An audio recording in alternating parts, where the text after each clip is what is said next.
and welcome to our space where everyone can learn and earn. And today, tuturuan ko kayo kung paano mag-print sa mugs. Yes, yung mga nakikita nyo mga mugs sa souvenir, yung mga customizable mugs, yung mga mugs na pwede kang mag-create ng sarili mong design and all, pwede yon. Okay? So today, yan ang ituturo ko sa inyo. So, pwedeng-pwede to if you are creating, kunyari, mga souvenirs for weddings, for birthdays, or kahit ano pang mga, kumbaga mga companies, souvenirs and all. Pero pwede rin siyang pang personal, kung ayaw mo na naiinuman ang iyong paboritong mug. So, pwede mo nang pangalanan at pwede mo nang i-design ang sarili mong mugs, no? So, nasubukan ko for so many times na mag-create ng madaming mugs for a couples retreat.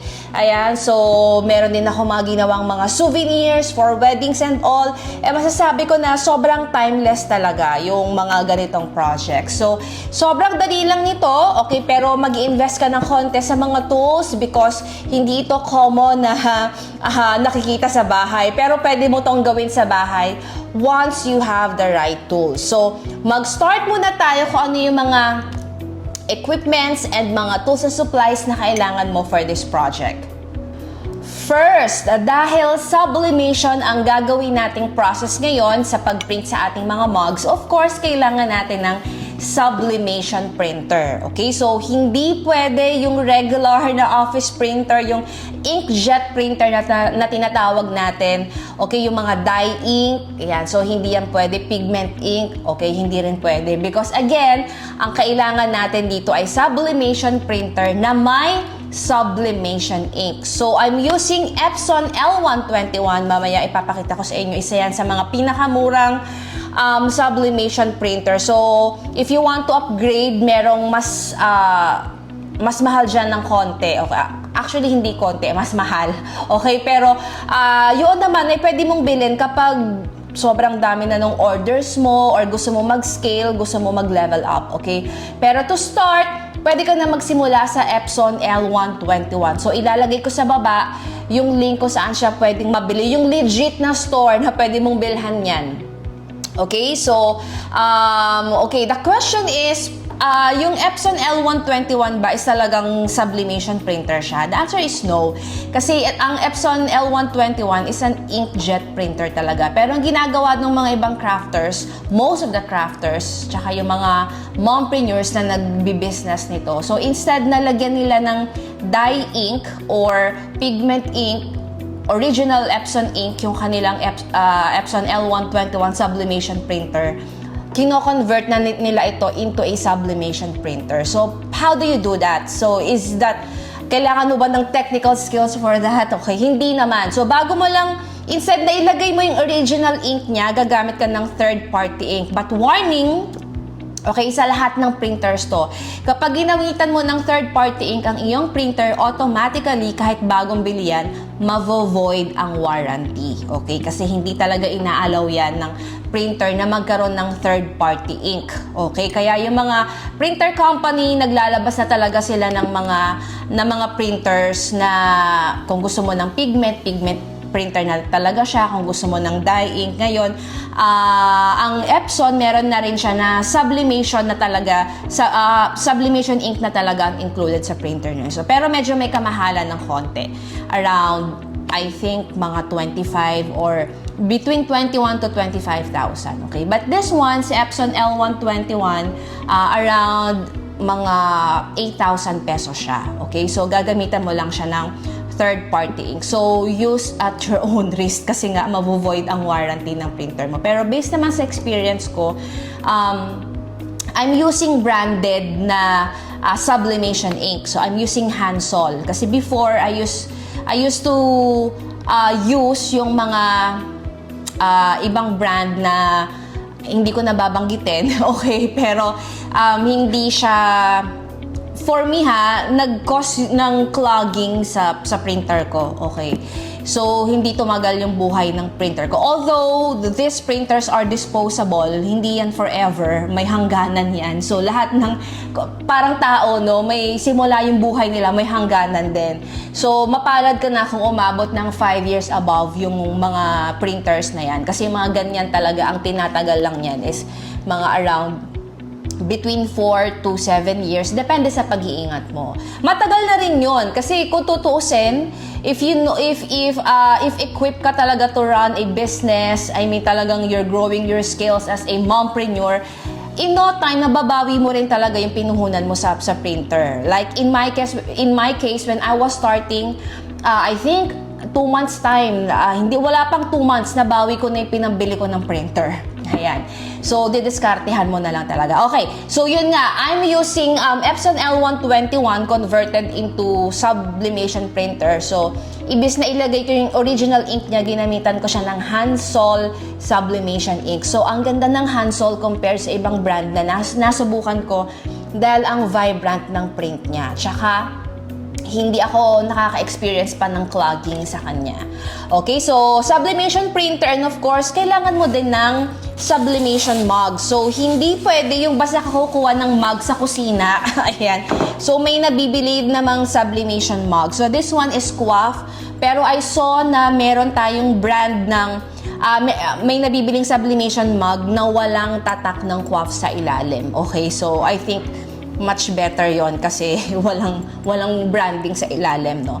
So, but to start, pwede ka na magsimula dito sa Quaff na sublimation mug. So, make sure pag bibili ka, it's sublimation mug. Hindi pwedeng basta-bastang mug, okay? Another is, of course, kailangan mo ng mug press. So, I'm using this one, the Cricut mug press. So, madami na tayong mug press sa market. I have then yung HTV Ron. Ayan. So, pero mas prefer ko pa rin to si Cricut mug press kasi I don't have hindi ko na kailangang magtimpla-timpla ng temperature, ng time. So, mas siya, for me mas efficient siya kasi ilalagay mo lang yung mug sa loob tapos ibababa mo lang to, then that's it. Wala ka nang titimplahin na temperature, wala ka na ayusin na timer, that's it na. Pag salpak mo, baba, then hintay mo na lang. So, mamaya ipapakita ko yan sa inyo. So, this is, ilalagay ko rin sa link, no, sa description box sa baba yung link kung saan ko to nabili. So, ito ay ginagamitan ko yan ng transformer dahil nabili ko to sa Amazon before. But ngayon, kasi nung nakita ko tong unang beses na in love na talaga ako sa kanya dahil ang dali niyang gamitin. So, wala pa siyang tinitinda dito sa Pilipinas. So, bilang excited ako, binili ko na siya sa Amazon. So, but ang downside nun, kailangan mo siyang gamitan ng transformer. So, mapapagastos ka sa transformer. So, much better if bibili ka na lang locally. We have mga sellers nito like si Be Happy, our brand partner. So, official Cricut seller naman siya. So, marami dong mga Cricut mug press that you can buy. And of course, magandang after sales nila. Okay, pag bumili ka kay Be Happy ng mug press, yan, sa mga authorized seller ng Cricut mug press, hindi mo na kailangan gumamit ng transformer. Okay? So, of course, kung may sublimation printer, may sublimation mug, kailangan mo rin ng sublimation transfer paper. Okay? So, again, hindi pwede yung kung ano-anong paper lang. Hindi pwede yung paper one, yung na ginagamit natin for our paper products. Kailangan it's a sublimation transfer paper. And this is completely optional. I'm using butcher paper for sublimation. Para saan to? Para hindi tumagos yung design mo sa iyong mug press. Tsaka para mas neat siya. Okay? Para mas kapit na kapit talaga yung design mo sa mug. So, before nihirapan akong hanapin ng butcher paper, so ang gamit ko lang is bond paper. Pwede rin naman. Okay? Pero ito ay nakakat na siya. So, this is Ultima. Ayan. So, nabili ko naman to kay The Happy Station. Okay, so itong sublimation transfer paper, marami tong sizes. Okay, so meron tayo na A4. Ayan. Pero ako, mas gusto ko yung ano na siya, tawag dito is naka-pre-cut na siya. So, ang size nito is 22.5 cm by 9.5 cm. So, naka-layout na yan. Yan lang yung sukat na kailangan mong i-enter sa printer, sa print settings mo para mag-print siya sa ganitong size ng paper. So, of course, kailangan din natin ng heat transfer tape. Okay, heat resistant transfer tape. So, hindi pwede basta-bastang tape na, kunyari, masking tape or scotch tape, masusunog yan. Ang kailangan mo yung heat resistant. Kahit mainitan, hindi siya masusunog, no? So, ayan, kailangan mo yan para to make sure na intact yung design mo sa iyong sublimation mug. And this is completely optional. This is a 3D printed na cradle. Para saan to? Dito ko nilalagay yung mug para mamaya ipapakita ko sa inyo para hindi siya gumigewang-gewang, to make sure na mai-apply ko ng maayos yung ating sublimation transfer paper. So, gagawin na natin ngayon ay sisimulan na nating i-print yung ating design at ipipreheat na rin natin ng ating Cricut mug press. So, here's our Cricut mug press. So, i-on na natin yan. So, orange na siya. Nakikita nyo. Pag nag-green na yan, ibig sabihin, pwede na natin siyang gamitin. Ready na siyang mag-heat press ng ating mug. So, angat lang natin yan. Okay, so habang pinapainit natin itong ating Cricut mug press, ipiprint na natin yung ating design sa Epson L121 printer. Ito na yung design na ginawa ko sa Canva. So, naka-layout na siya. Perfect na dun sa size ng ating printer. Okay? So, click on File and then Print. And then here, pipiliin ko yung Epson L121 na printer.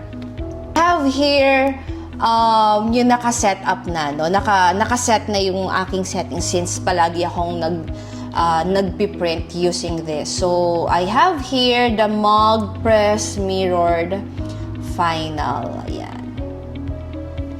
Ayan. So, anong ibig sabihin nito? Naka-mirror siya. Pag sublimation project yung ginagawa mo, make sure na always naka-mirror yung design mo. Okay, so kapag hindi yan naka-mirror, kapag hinit-press mo na, baliktad yung nasa print mo. Okay, so make sure na So pag nag-print siya, parang baliktad yung itsura. Pero kapag pinress mo na siya, hindi na siya baliktad. So I hope it made sense, no? Okay, so ipiprint na natin to using our sublimation transfer paper. So, ayan siya. 22.5 cm by 9.5 cm. So, this is pre-cut. 100 GSM yung kapal niya and you have 100 sheets of this. So, this is QAF. So, ganito yung itsura niya.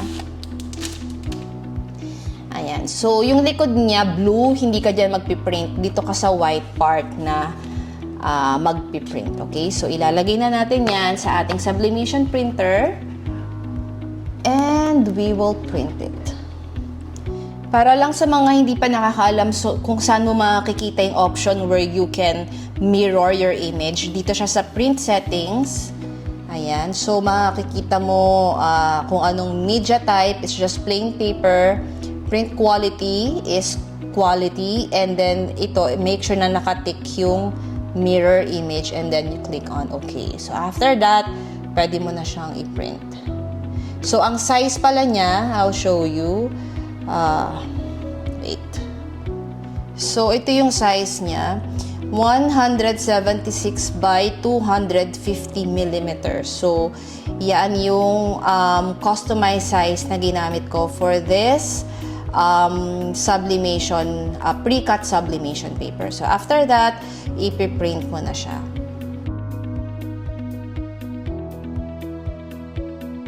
So, here's our print out na. So, don't worry if hindi siya katulad nung nandun sa design natin sa laptop. Kasi pag na-press na natin yan, mas titingkad yung kulay niya. Also, I have a tip for you.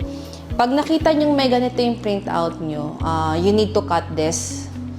Ayan. Kasi kapag hindi mo yan kinat, magpipress din yan dun sa mug mo. So, magkakaroon din siya ng parang smudge na itim.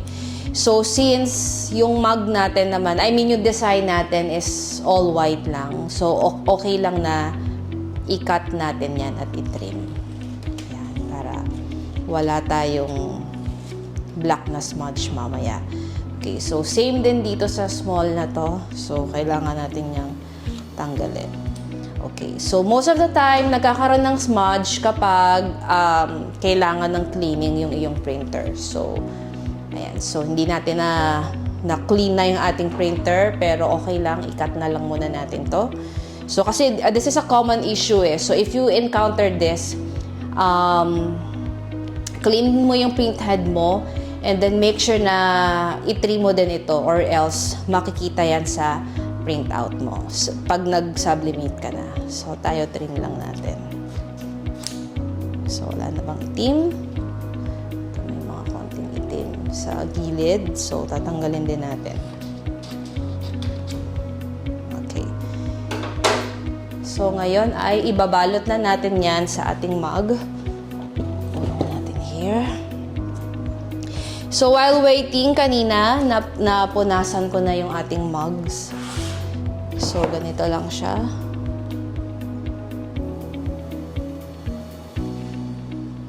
Ayan. So, ibabalot mo lang siya dito sa mug. Igigitna ko lang ng konti yung design. Ayan. So, maaninag mo naman yun na nandyan yung design. So, pwede mo siyang i-adjust.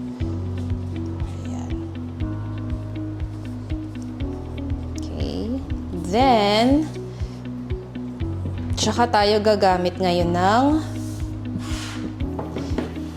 ng cradle and then ng heat transfer tape.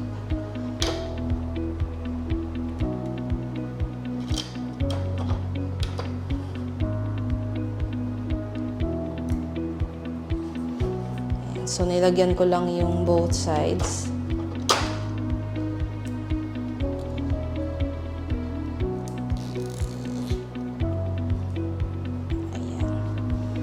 So, intact na yung ating design.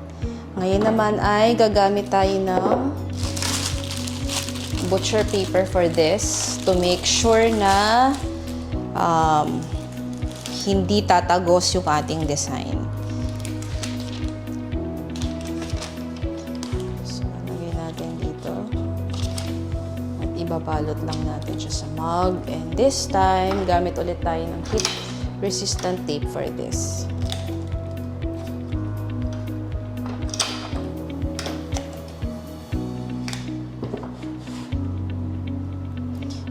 So now, ay ipapasok na natin siya dito sa ating mug press. Ready na yan kasi green na yung ilaw. And, ibababa natin tong lid.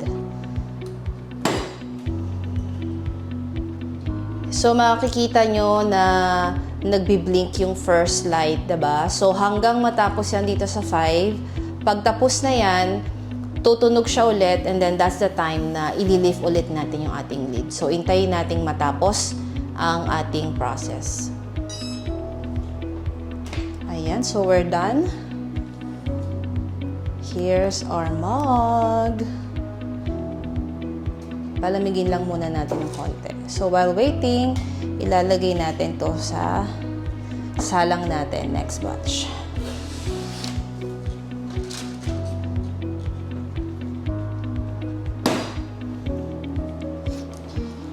So, here's our first mug.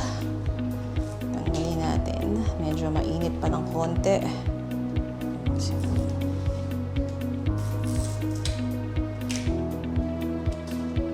Alright, so,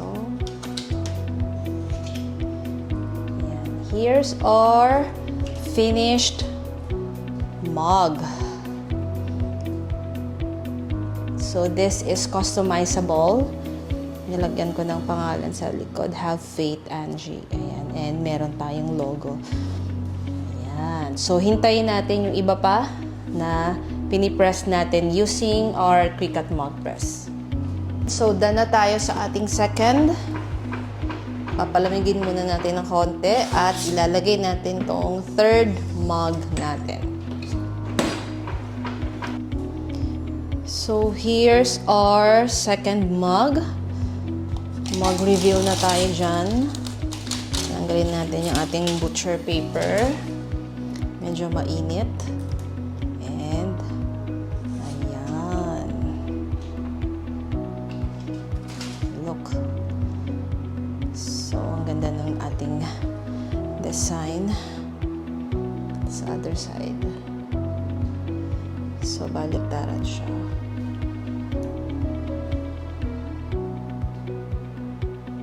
Pray more, worry less. So, let's wait for the other mug. Ayan. So, we're done sa ating third design. Hintayin lang muna natin siyang lumamig ng konti. So, here's our final mug. Natin ang ating butcher paper.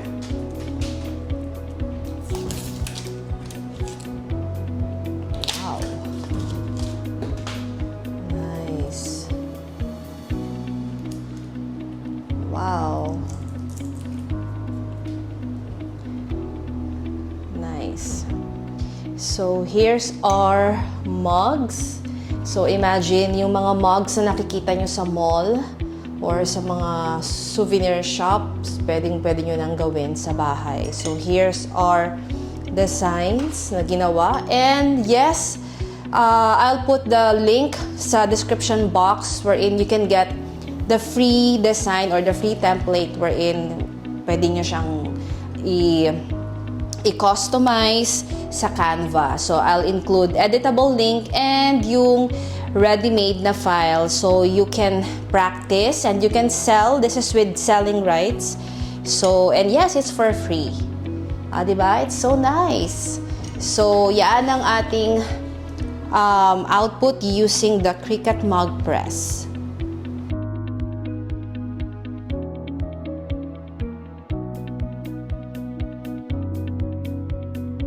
So, ganyan lang kadali mag-print sa mga mugs, no? So, again, ang tawag natin sa process na yan ay sublimation. So, again, gumamit tayo ng sublimation printer with sublimation ink using our Cricut Mug Press and sublimation mugs at ito ang naging output niya. Ayan, di ba? So, if you are into creating mga souvenirs sa mga churches, or sa mga companies, mga parties, birthdays, and all. So, this is a perfect project for that, no? So, pwede ka mag-create ng mga designs mo sa Canva. And again, so itong template natin ay available dito sa description box. You can use that. Pwede mo siyang gamitin pang personal at pwede mo rin siyang pagkakitaan with lifetime selling rights na yan. So, naka-layout na yan sa size ng ating pre-cut sublimation paper. And I hope na masubukan nyo ang project nito. Ilalagay ko lahat ng materials and tools dito sa description box. So, this is the only way you can print sa mugs, no? So, of course, there's other way to do it, pero mag-involve siya ng ibang mga materials and ibang mga machines. So, ito lang isa sa mga way on how we can customize our mugs like this. Ayan. So, if you want to bring your hobby or your crafting journey sa next level, gusto mo siyang i-monetize at gusto mo siyang pagkakitaan, I'm inviting you inside our DIY Premium community wherein I teach mga moms like you, specifically mga moms. Yan talaga yung target ko because I'm a mom and alam ko talaga yung hirap, no, ng buhay ngayon na kailangan nating dumiskarte, kailangan natin maging wise while taking care of our family. So, I'm just giving hope sa mga moms that you can start a business habang nasa bahay ka. So, if you are into, gusto mong mag-start na kumikita ng kabuhayan habang nasa bahay, I'm inviting you inside their DIY Premium community wherein I have there mga premium crafting tutorials, business trainings, and mga business toolkit, lahat ng training na naisip nyo na kailangan mo sa journey mo like marketing, branding, even how to create your own landing page and sales funnel, how to build the system so your business can run and earn kahit hindi ka online 24/7. So, kung iniisip nyo na crafting lang ang meron inside the community, nagkakamali kayo because lahat ng kailangan mo on your mompreneur journey ay ibinibigay namin inside. So, ilalagay ko din ang link on how to join inside our premium community, and I hope to see you inside. And next week, panibagong project na naman tayo na pwede nating matutunan at pwede nating pagkakitaan. So, I'll see you again, guys! Bye, mga Bibong Pinay!